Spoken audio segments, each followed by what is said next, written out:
¿Conoces esta melodía?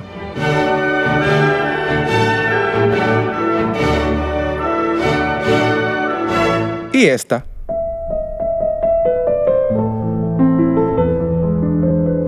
Seguro la has escuchado antes.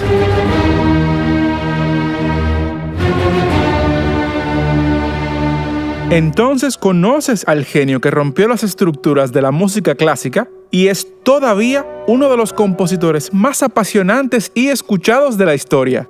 Hablamos de Ludwig van Beethoven.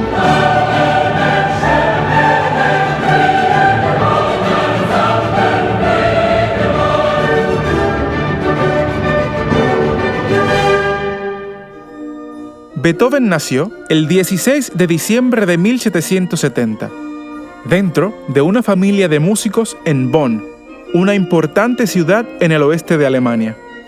Allí tuvo una infancia tormentosa, marcada por las frustraciones de su padre, un tenor y maestro de música que buscaba generar dinero con el talento de su hijo, como lo hacía Leopold Mozart con el pequeño Wolfgang. En 1783, con solo 13 años, Beethoven obtiene su primer empleo como organista de la corte real, en donde descubre la obra de Franz Joseph Haydn, Wolfgang Amadeus Mozart y Johann Sebastian Bach. En ese mismo año, Beethoven escribe sus primeras composiciones.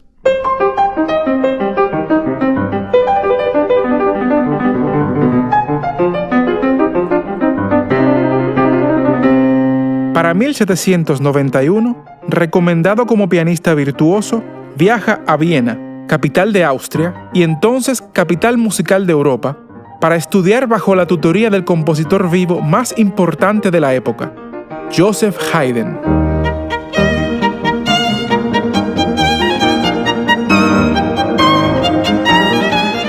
Sus composiciones hasta ese momento son un reflejo de la tradición clásica y las enseñanzas de sus maestros.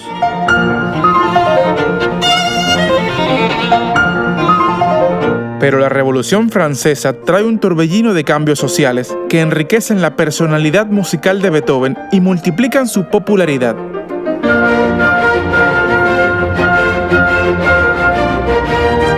Beethoven se había convertido en el nuevo y más emocionante compositor de la ciudad. Para 1798, Beethoven comienza a sufrir de tinnitus, un zumbido en los oídos que a veces precede o acompaña a la pérdida de audición.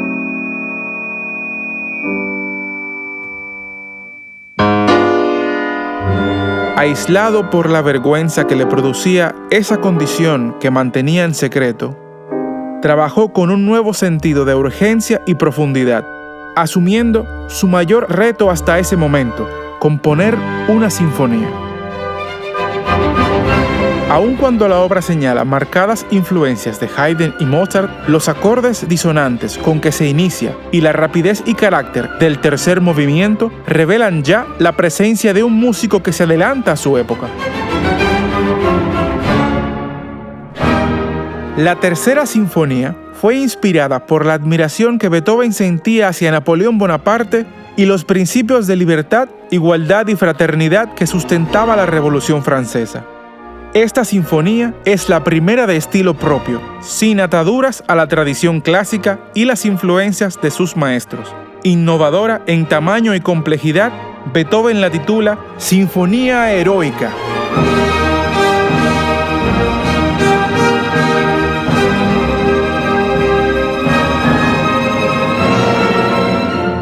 En 1804, Napoleón se corona emperador de Francia y Beethoven, indignado, tacha la dedicatoria que había hecho a Napoleón, rompiendo la portada de su manuscrito.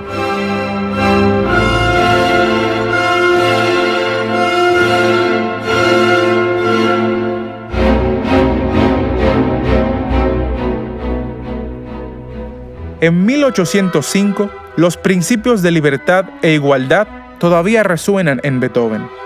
Y mientras las tropas napoleónicas recorren Europa, estrena su única ópera, Fidelio.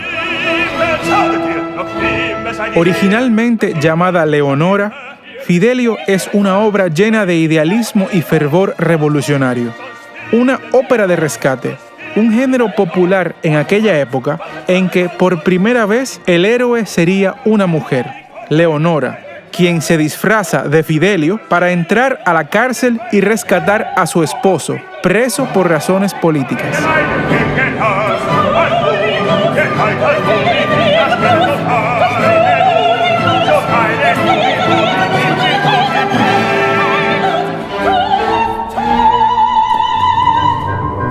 La realidad es que la llegada de las tropas napoleónicas a Viena provocan un fracaso de boletería en el estreno de su ópera. Pero cada derrota es combustible en la carrera de Beethoven, y la música escrita en estos años lo establecen como uno de los compositores más populares y aclamados.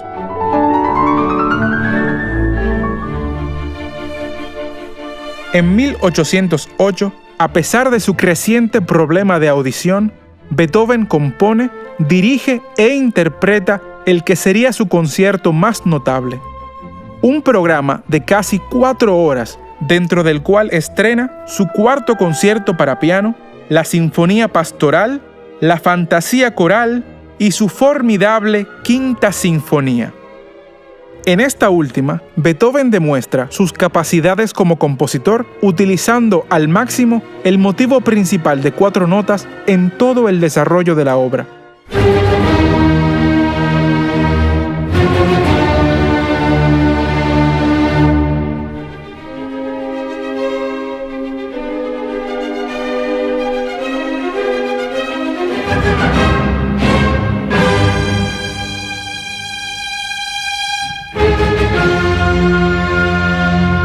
Fue de los primeros en utilizar pícolo, trombón y contrafagot en sus piezas orquestales, como este pasaje contrastante en el que Beethoven va creando tensión hacia un crescendo que resuelve en una modulación majestuosa.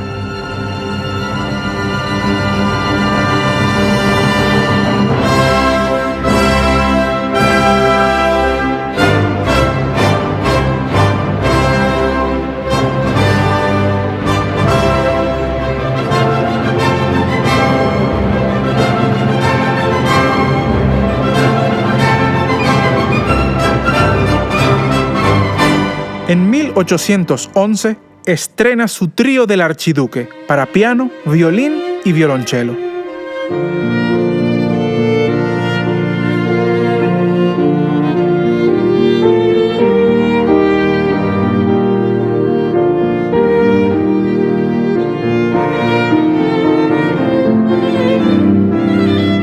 Pero su enfermedad había progresado tanto que ya no podía diferenciar el volumen al que tocaba, y no se distinguía la belleza de su música en su interpretación errática y estruendosa.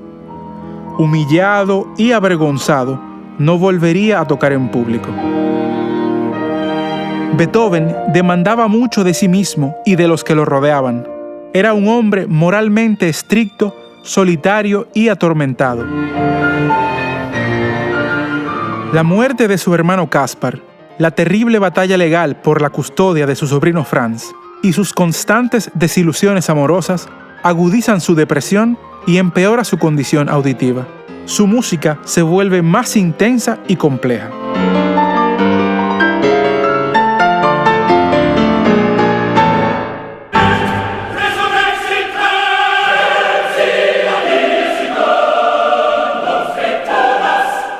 Entre 1819 y 1823, prácticamente sordo, Beethoven escribe una de las composiciones religiosas más importantes de la historia, su Missa Solemnis.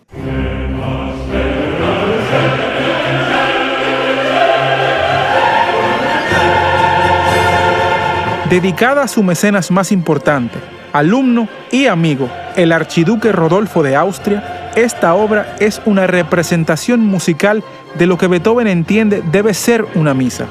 La pieza requiere un gran coro mixto y una orquesta completa. Además, la complejidad técnica exige intérpretes virtuosos en las voces y los instrumentos solistas.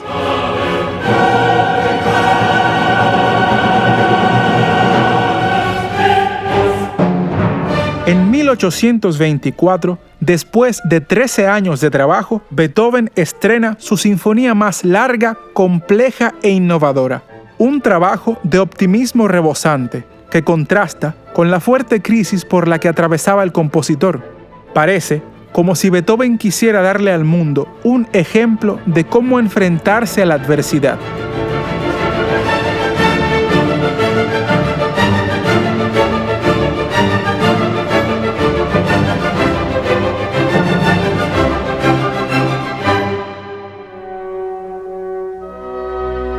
Ningún compositor había incluido la voz en una sinfonía, y hacerlo con el poema de Schiller, Oda a la Alegría, enviaba un mensaje importante de optimismo y fraternidad.